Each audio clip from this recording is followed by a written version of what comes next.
सकाळी हलका फुलका असा मस्त काहीतरी नाश्ता बनवायचा होता। यासाठी मी अर्धा कप मुगाची डाळ रात्रभर भिजत घालून ठेवली होती।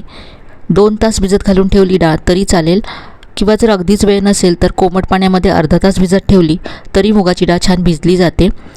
आता इथे मी पाव कप पोहे घेतलेत। पोहे आता एका बाउलमध्ये काढून घ्यायचे आहेत आणि भरपूर पाणी घालून पोहे 2 वेळा स्वच्छ धुवून घ्यायचे आहेत। पोह्यांमुळे नाश्ता हलका व्हायला मदत होईल। 2 वेळा पोहे धुतल्यानंतर यातलं सगळं मी पाणी काढून टाकलंय। आता ही मुगाची डाळ आणि पोहे हे आपल्याला एकत्र एका बाउलमध्ये काढून घ्यायचे आहेत। तर मुगाच्या डाळीतलं सगळं पाणी निथळून घ्यायचं आहे।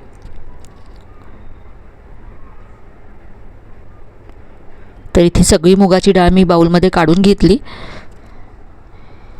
याबरोबरच पोहे सुद्धा यामध्ये काढून घ्यायचे आहेत। यानंतर यामध्ये पाव कप रवा घालायचा आहे। इथे जाड किंवा बारीक कोणताही रवा चालेल। आणि अर्धा कप यामध्ये मी दही घातलं आहे। तर मी इथे अर्धा कप मुगाची डाळ घेतली होती, पाव कप पोहे घेतले, पाव कप रवा घेतला आणि अर्धा कप दही घेतलं। दह्याच्याच कपामध्ये इथे मी अर्धा कप पाणी घेतलं। सुरुवातीलाच आपल्याला यामध्ये एकत्र जास्त पाणी घालायचं नाही आहे, कारण आपल्याला घट्टसं असं हे मिश्रण हवं आहे। तर अर्धा कप पाणी घालून हे मिक्स करून असंच आपल्याला बाजूला ठेवून द्यायचं आहे। तर इथे दह्यामध्ये पोहे रवा सगळं छान असं भिजलं गेलं आहे। 10 मिनटं मी हे बाजूला ठेवलं होतं। आता हे वाटून घ्यायचं आहे। मिक्सरच्या भांड्यामध्ये काढून घेते। इथे मी मोठं मिक्सरचं भांडं घेतलं आहे। यामध्ये 2 बॅचेसमध्ये मी हे वाटून घेणार आहे। आणि वाटताना अगदी कमीत कमी पाणी आपल्याला यामध्ये घालायचं आहे। अर्धा इथे मिक्सरच्या भांड्यात काढून घेतल्यानंतर यामध्ये 2 ते 3 हिरव्या मिरच्या आणि आलं घातलं। याबरोबरच पाव चमचा हळद घातली। आता इथे सगळं मी एकत्र वाटून घेतलं। पाहू शकता अगदी बारीक असं हे वाटून घेतलंय आणि वाटताना जास्त पाणी घातलेलं नाही आहे, असं घट्टसरच आहे हे। आता यामध्ये 2 चमचे तेल घालायचं आहे आणि चवीप्रमाणे यामध्ये मीठ घालायचं आहे। पाव चमचा हिंग घातला आहे। आता हे असं चमच्याने किंवा विस्करने फेटून घ्यायचं आहे। तर ही खूपच गरजेची प्रोसेस आहे, यामुळे आपला नाश्ता हलका व्हायला मदत होईल। 3 ते 4 मिनटं मी हे असं फेटून घेते। हे मी 4 मिनटं फेटून घेतलं आणि पाहू शकता पीठ अगदी हलकं झालं आहे आणि यावरती छान असे बबल्स आलेत। आता पुढची प्रोसेस करण्याआधी इथे मी एक केक टीन घेतला आहे। याला तेलाने ग्रीस करून घ्यायचं आहे।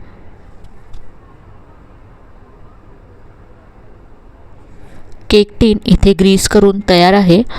याबरोबरच इथे मी कढईमध्ये पाणी गरम करत ठेवलं आहे। 1.5 ग्लास पाणी कढईमध्ये गरम करत ठेवलं आहे। यामध्ये असा एखादा स्टँड किंवा असं स्टँड नसेल तर एखादी प्लेट किंवा वाटी उलटी ठेवायची यामध्ये। आणि आता झाकण ठेवून या पाण्याला उकळी येऊ दे, तोपर्यंत आपण पुढची प्रोसेस करूया। आपल्याला केक टीनमध्ये पीठ भरून उकळत्या पाण्यामध्ये इथे वाफवण्यासाठी ठेवायचं आहे। तर इथे आता जे आपलं हे मिश्रण होतं त्यामध्ये मी 1 चमचा इनो फ्रूट सॉल्ट घातलं आहे। 1 चमचा किंवा हे जे छोटं इनोचं पॅकेट मिळतं तेवढं घालायचं आहे। आणि इनो नसेल तर तुम्ही याऐवजी अर्धा चमचा बेकिंग सोडासुद्धा घालू शकता।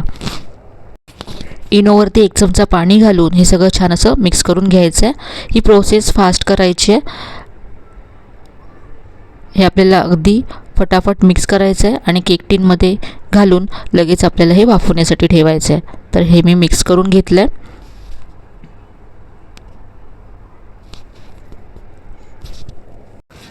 केक टीनमध्ये काढून घेऊया। आणि आता जे आपण पाणी इथे उकळत ठेवलं होतं त्यामध्ये केक टीन ठेवायचं आहे।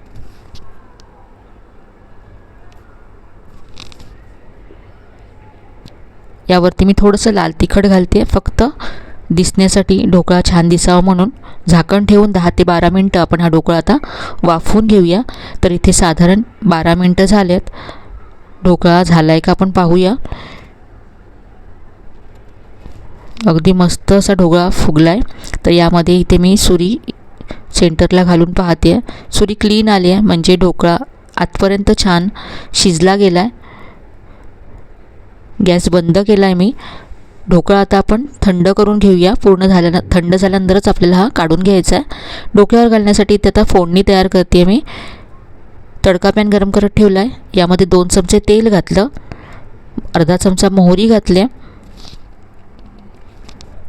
भरपूर कढीपत्ता घालायचा आहे, पाव चमचा हिंग घातला आहे आणि यानंतर हिरव्या मिरच्या अशा उभ्या चिरून घातल्यात.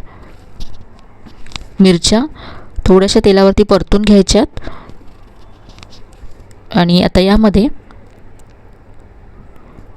अर्धी वाटी पाणी घातलं आहे, पाव चमचा मीठ घातलं आणि अर्धा चमचा यामध्ये साखर घातली आहे. आता पाण्याला उकळी काढायची आहे. 2 मिनटं पाणी उकळून घेतल्यानंतर गॅस बंद करायचा आहे आणि गॅस बंद केल्यानंतर यामध्ये अर्धा चमचा लिंबाचा रस घालायचा आहे. तर ही फोडणी आपली तयार आहे. ही फोडणी आता ढोकळ्यावर घालायची. इथे ढोकळासुद्धा पूर्ण थंड झाला आहे. काढून घेऊया. आधीच्या कडा सोडवून घ्यायच्यात. तर अगदी मस्त असा आपला हा मुगाच्या डाळीचा ढोकळा तयार झाला आहे. अगदी हलका होतो आणि चवीलासुद्धा हा खूप मस्त होतो. पाहू शकता याची जाळी, अगदी जाळीदार असा ढोकळा तयार झाला आहे.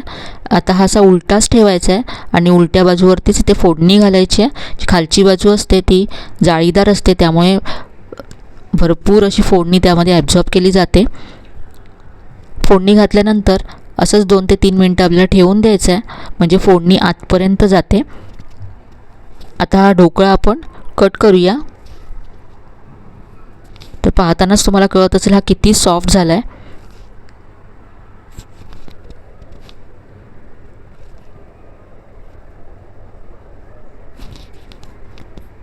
तर याबरोबरच आपण पुढे ढोकळ्याची चटणीसुद्धा पाहणार आहोत, त्यामुळे व्हिडिओ शेवटपर्यंत पहा.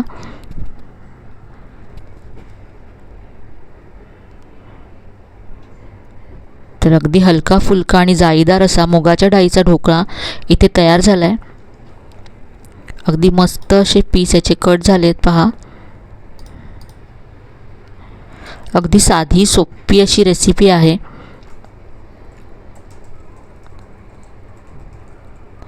आता आपण ढोकळ्याबरोबर खाण्यासाठी चटणी तयार करूया. मिक्सरच्या भांड्यामध्ये पुदिना घेतला आहे, कोथिंबीर घालायची आहे, 2 हिरव्या मिरच्या घेतल्यात, आलं घातलं आहे. यानंतर चटणीला दाटसरपणा येण्यासाठी यामध्ये ढोकळ्याचे 2 तुकडे घालायचे आहेत. चवीप्रमाणे मीठ घालायचं आहे, 1 चमचा लिंबाचा रस घातला आहे आणि पाणी घालून ही चटणी वाटून घेतली. तर ही मस्त अशी आपली ढोकळ्याची चटणी तयार झाली आहे. रंगसुद्धा मस्त आला आहे. तर इथे मी हा ढोकळा चटणी बरोबर आणि टोमॅटो केचप बरोबर सर्व केला आहे. तर नेहमी आपण बेसनचा किंवा चण्याच्या डाळीचा ढोकळा बनवतो. बेसन किंवा चण्याची डाळ चालत नसेल तर असा मुगाच्या डाळीचा हलका फुलका असा ढोकळा तुम्ही नाश्त्यासाठी बनवू शकता. तर आजची ही रेसिपी तुम्हाला नक्कीच आवडली असेल. रेसिपी कशी वाटली कमेंटमध्ये कळवायला विसरू नका. रेसिपी आवडली असेल तर व्हिडिओला लाईक करा, शेअर करा. चॅनलला अजून सबस्क्राईब केलं नसेल तर नक्की सबस्क्राईब करा. चला तर पुन्हा भेटूया. तोपर्यंत धन्यवाद.